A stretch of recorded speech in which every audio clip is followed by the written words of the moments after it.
ప్రశ్న రావణ్ కి అయితే చుక్కలు చూపిస్తున్నారు జన సైనికులు. అయితే పోలీసులు మనోడిని సాటుంగా తీసుకొని పోతున్నారు అంటే అర్థం చేసుకోండి. ఎందుకంటే అంత పోలీస్ ప్రొటెక్షన్ మధ్యలో రావణ్ని కళ్ళ గంతలు కట్టి తీసుకోబోతున్నారు. అంటే ఎక్కడ జన సైనికులకు దొరికితే అటాక్ చేస్తారని భయపడుతున్నారు. ఎందుకు మరి రావణ్ గతంలో ఆయన చేసిన మాటలు, ఆ దేవుళ్ళ మీద, పవన్ కళ్యాణ్ గారి మీద చేసిన మాటలు, ఆ వాగుడు పిచ్చి వాగుడు చూస్తే ఎవరికైనా కోపం వస్తుంది. జన సైనికుల కోపానికి కూడా అర్థం ఉంది.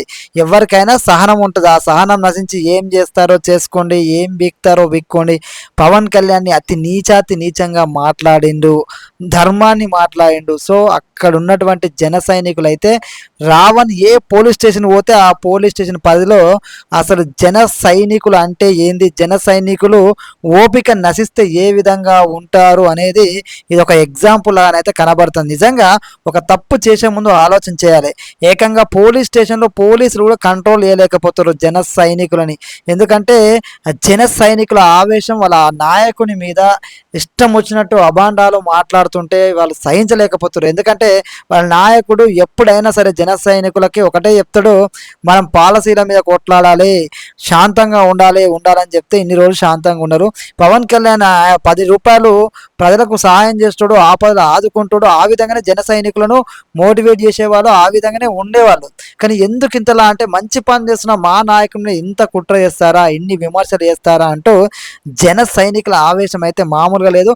ఒకసారి జన సైనికుల ఏ విధంగా పోలీస్ స్టేషన్ పరిధిలో వాళ్ళు ఏ విధంగా కొట్లాడుతున్నారు, పోలీసుతో ఏ విధంగా వాళ్ళు వాగ్వాదానికి దిగారు, రావణ్ పట్ల వాళ్ళకు ఉన్నటువంటి కోపం కానీ వాళ్ళు ఏ విధమైన డిమాండ్ పోలీసుల ముందు వస్తున్నారు, ఎందుకు రావణ్ మీద ఈ విధంగా చేయాల్సి వస్తుంది అనేది జన సైనికుల మాటల్లో వినండి. అదేవిధంగా ఆ జన సైనికులు పోలీస్ స్టేషన్ల పరిధిలో ఏ విధమైన ధర్నాన్ని, ఏ విధమైన రావణ్ పట్ల నిరసనని తెలియజేస్తున్నారు అనేది ఒకసారి చూడవచ్చు. మీరు ఒక్కసారి ఈ వీడియో పూర్తిగా ఇవ్వండి. రావణ్ని ఏ స్టేషన్కి తీసుకుపోయే సందర్భంలో ఏ చోట అభిమానులు కానీ జన సైనికులు ఏ విధంగా నిరసన తెలియజేస్తారు అనేది పూర్తి వీడియో ఇక్కడ ఉంది. మీరు చూస్తే మీకే అర్థమవుతుంది. వీడియో కనుక మీకు నచ్చితే లైక్ చేయండి. దయచేసి మీ విలువైన కామెంట్ కూడా తెలియజేయండి. ఈ వీడియో ఇప్పుడు మీరు ఆ జన సైనికుల యొక్క నిరసనని మీరు ఈ వీడియో ద్వారా చూడొచ్చు.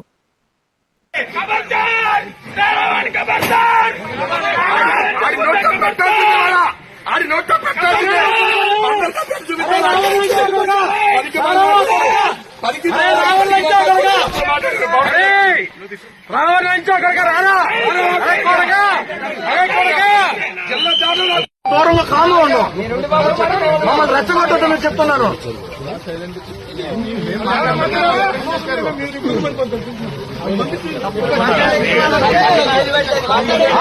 పంపించండి, మమ్మల్ని రెచ్చగొడుతున్నారు మీరు. పిలుస్తున్నారు కదా వాళ్ళని పంపించమని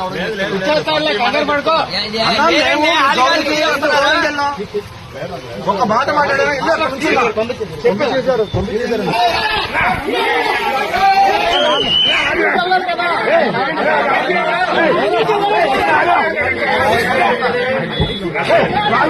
శ్రీనివాసరావు గారు మీరు కూలి ఉండండి.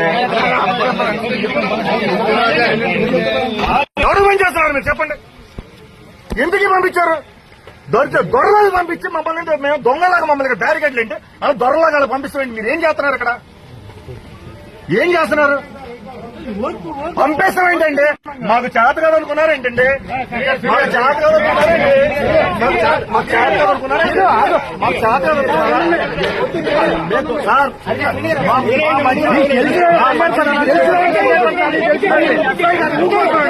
నేను మాట్లాడతాడు ఊపడతాను.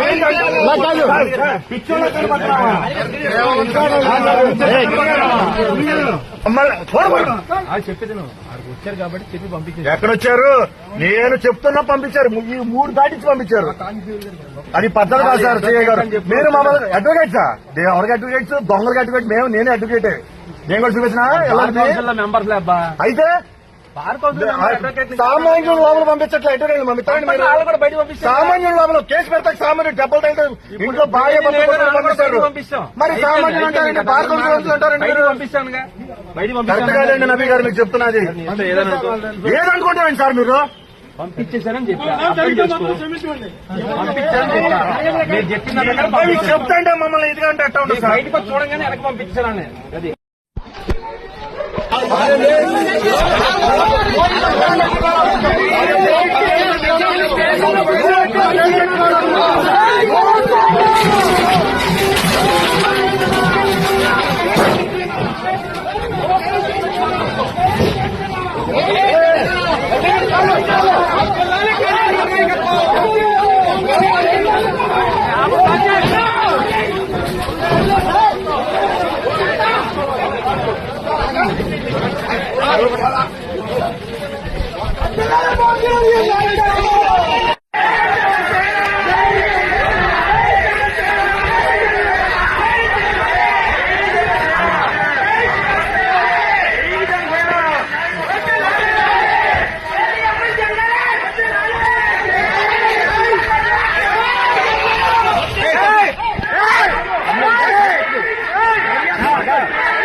ఆడి నోట్లో పెట్టాలి